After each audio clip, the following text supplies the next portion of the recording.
Lullaby, Chapter 1, Lesser Evil. How long's it been? This question rings in the mind of one as it lay before a wall of stone, its gaze cast upon the latest victim to fall under its spell. Swaying and drooling with a mindless lull, a small child, barely a teen, watches a pendant swing back and forth before her. She hums a familiar tune, a lullaby only few will ever hear before it's too late. The one who holds the pendant before this child let in a large intake of air, exhaling loudly as it stands. A hulking yellow body looms in the caves of Berry Forest, keeping the silver ring swinging as it stepped around the young morsel. This figure watched with empty black eyes, teetering the girl to the sway of the melody, its hypnosis having a full grasp on her conscience. Rustling the tufts of fur on its neck, the creature let out yet another sigh, clutching the pendant to a stop. As soon as it ceased its sway, the girl blinked her dreary eyes, her humming quieting as her eyes regained their light. What? The creature placed a hand on her head, clasping it entirely as the girl perked up at the touch. Daddy? And with a simple twist of her neck, the little one's nearing cries were silenced, her death coming painlessly and swift. Dropping the body where it lay, the monster strode to the mouth of the cave, leaving the corpse to fester with whatever comes to feast upon the dead. Stepping out into the rainfall, the little slivers of moonlight that cast through the storm clouds illuminated the yellow thing. It stood, hunched out with knees bent, measuring up to about 6 feet in height as it was. Its arms and legs teemed with muscle, holding its toned frame with ease, and its left hand, the very same pendant it used to control the child, dangled from by a string, the other end tied to its index finger. Its fur was golden yellow, with the aforementioned tuft around its neck constraining the yellow with a stark white. Its nose and ears were pointed, the form coming forth like a goblin's trunk, and its ears turned upwards like a feline. This creature was infamous among its species, a rare breed of psychics that grew hostile and prey upon the neighboring humankind. Aptly dubbed the Hypno by these humans, the creature that came before and will come after adopted this name, as it seemed fitting for their behavior and practices. Luring their prey away using the pendants, and their adept nature and proficiency in psychic power is what Hypno do. It's their nature to do so, that's how they survive. By feeding on the telepathic energy of their victims, they grow, becoming stronger and more powerful than ever, leaving their status tenfold with every year that passes. It's said by the human elders that Hypno dine on humans especially. In fact, the Hypno have a certain ire for their intelligent brethren. Truth be told, this is quite false. No Hypno has any reason to bear grudges against the human populace, no matter what their opinions may be. Nothing they do against humans, children, or adults is personal. They need their sustenance, and it just so happens that the people of Kanto and Johto provide the greatest amount of telekinetic wavelengths to feed upon and assimilate into their own. It's just nature. This Hypno is no different. It had lived within the Kanto region for centuries, living even before humans populated the region with their technology and Pokemon research. It may very well be the oldest of its kind, and while certainly not the first, it is currently the most intelligent and dangerous Hypno that walks the grounds of Berry Forest.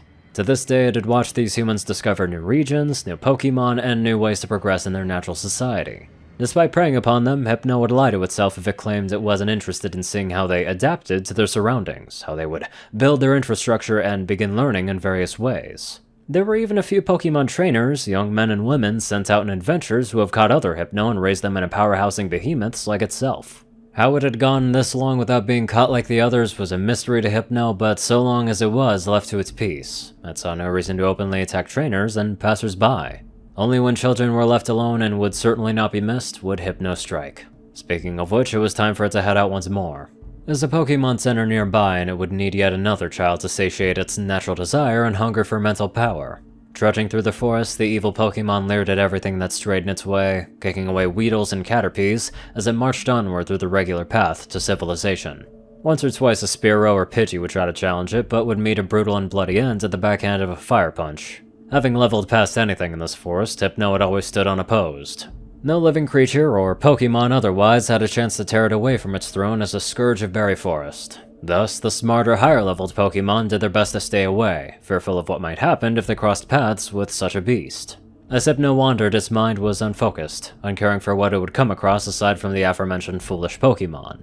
While steadfast and purposeful on the outside, on the inside Hypno was meditating, keeping itself level-headed as it has always been. As it neared its desired hunting ground, something stopped it. There was a crunch and a scream.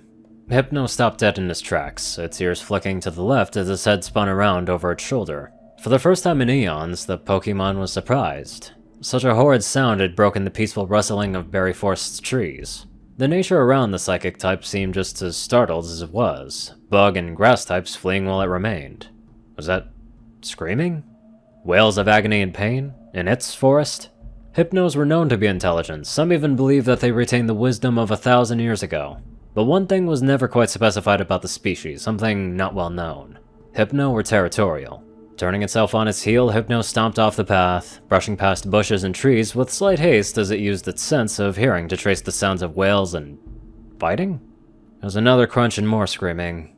Hypno turned once more when hearing the screams come to his right, his large legs squishing and pummeling other Pokemon that were in its way.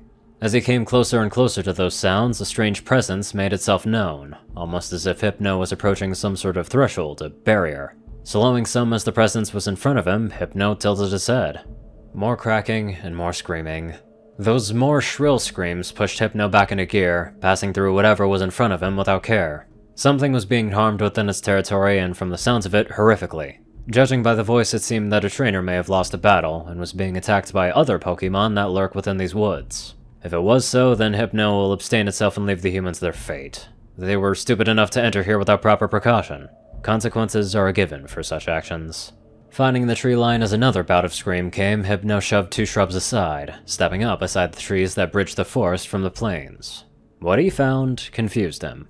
A slew of odd-looking Rapidashes and Ponytas were in the midst of a burning field, all of which were bristling with different colors and odd appendages. One was levitated, held in the air by another. Her fur was purple, her mane straight and shaded with various shades of the same color.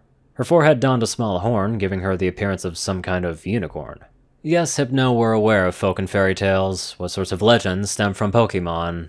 He even had his own. The other colored Pokemon in the clearing, a Rapidash with white fur and a pink mane and tail, gently burned in the air, having wings and a horn. Hypno would be raising an eyebrow if it weren't for the horrendous actions of other Ponytas and Rapidashes in the clearing. With rotted skin and only just enough flesh to expose their skeletal frame, these feral Pokemon were feasting upon their fellow Pokemon, gorging themselves on her innards.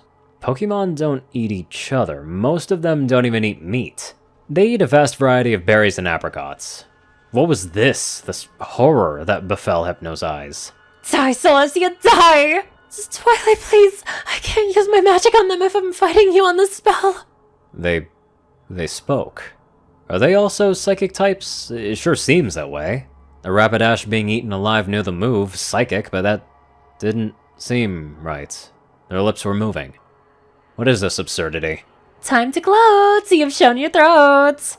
Hypno's eyes widened as the other Rapidash bit down on the white one's neck, the ancient Pokemon shifting backwards as flesh was torn from the creature. The evil hypnotic terror had not seen this level of cruelty and distortion in all of its days existing in Kanto, or even on this planet.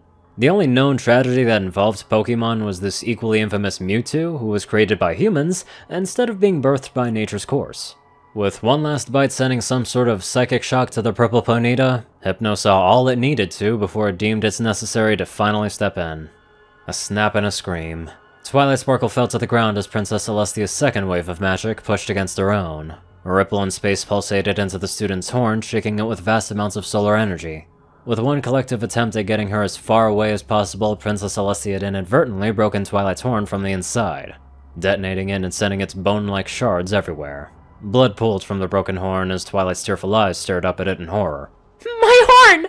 Feast on her flesh, my horses, rip out her organs and gorge yourselves. Push her off her legs and fill your bellies with her chewed up bones. Xanthos, one of the 6 sister queens of Diomedes, stood over Princess Celestia, a mouthful of the latter's flesh strewn to the sharp maw of the royal cannibal. Her children surrounded the princess, ready to dine once more on the Princess of Equestria. Only they didn't. Several inches from Celestia's supple flesh, the horses all stopped, their hunger forgotten as their ears picked up on something. A light beeping in their ears, a tune drawn into their heads, ringing a slow lavender chant. Xanthos swallowed the bite of flesh that she ripped from Celestia's flank, layering down to take another, but she stopped too, when she realized that she was the only one eating. My children, why do you hesitate? Come, enjoy your meal! None of the horses responded to Xanthos, backing away and turning ever so slowly to the forests off to the east of the ransacked camp. Celestia, deep in pain, was able to muster enough strength to lift her head, watching as the horses walked past her towards the woods, all in a marching unison as if in a trance. Xanthos was more unamused than confused. What trickery is this? What have you done to my precious horses, Celestia? Xanthos bit another chunk out of Celestia, getting her to yell once more in agony while Twilight watched from a distance, unable to do anything without her horn. As the horses entered the forest, several flashes cast an eerie glow from within, either a pinkish purple or a blazing red. Xanthos, swallowing the chunk, watched the forest as her subjects were lured in, and presumably killed off. Have reinforcements arrived already? Impossible! They feasted upon all the guards on duty! Nobody was allowed to relay any SOS back to Equestria! Come on, face me, you sniveling coward! Come so I may feast upon your flesh as well! No reply came. No auditory one, anyway. Instead, that low ringing began to play within Xanthos' head as well, and with her distracted by that tune, Celestia had finally gotten the chance to warp Twilight out of there. Using her remaining power, the princess cast a spell upon Twilight, launching her away in a teleportation. Watching her flash away, then glancing back at Xanthos, she froze when she spotted something in front of the forest, standing in a pool of blood. A large yellow beast stood before Xanthos, holding one of her horses in its large right hand while a pendant swung back and forth in front of her face. Celestia recognized this primitive use of magic. It was simple manipulation of the mind. Hypnosis. Xanthos remained where she was as the beast crushed the lesser horse's head with a firm squeeze of its grip. Releasing the corpse onto the burnt grass, this thing strode to Xanthos, grabbing her by the throat and hoisting her into the air. With the hypnosis gone, she regained her mind and hissed at the creature. What devilish creation dares to manhandle me? Release me at once, so I may eat you! The yellow monster narrowed its eyes, reeling back the monarch and throwing her across the camp, tumbling her through most of the tents and outpost setup. Wincing at the violent crashes of wood, Celestia attempted to move, but could only twitch her hind leg before pain and numbness came at the same time. Xanthos had done more harm to her than expected. Many of Celestia's nerves were eaten out of her hind legs. She couldn't walk. Celestia felt a presence above her. Slowly turning her head, she found the beast staring down at her, a less hostile expression on its face. Bringing itself to a knee, the yellow being's black eyes seemed to scan her before its face scrunched up in disgust. Turning and facing Xanthos upon sensing her rise, the creature rose up its hands to her. Hypno used Psybeam. A steady stream of telepathic magic cast from the being's hand, a wave-like beam slamming Xanthos into the ground. Getting back up immediately and charging the two of them, the horse revved up her own magic, firing it at the muscular monster. Grunting as it hit its arm, it stared down at the char mark on its yellow fur. A soft growl rose from its throat as it turned to the horse, clenching its fist. Hypno used Fire Punch. Squaring Xanthos in the jaw, the heated properties of Fire Punch lit the left side of her face ablaze, her voice consumed with the screams and wails of the very pain that she inflicted upon the ponies that died here. Hypno used Psychic. Levitating Xanthos into the air, the yellow monster tossed her into the inferno that surrounded the three, forcing her to remain within the wildfires that licked, chewed, and ate away at her. Flailing in the creature's telepathic grasp, it was a long, long minute before Xanthos' cries faded, and all that was heard was the crackling flames that roared through the camp. Turning back to her, Celestia looked up at this unidentified protector, the evil-looking abomination eyeing her injuries. Looking around at the camp, it faced her again, and held up the pendants. What? Hypno used Hypnosis. Celestia felt a wave of warmth wash over her, as her will to fight left her. Her eyelids fluttered as they began to close, and her bloodied mouth coughed out some more bits of blood before pulling closed in a thin line.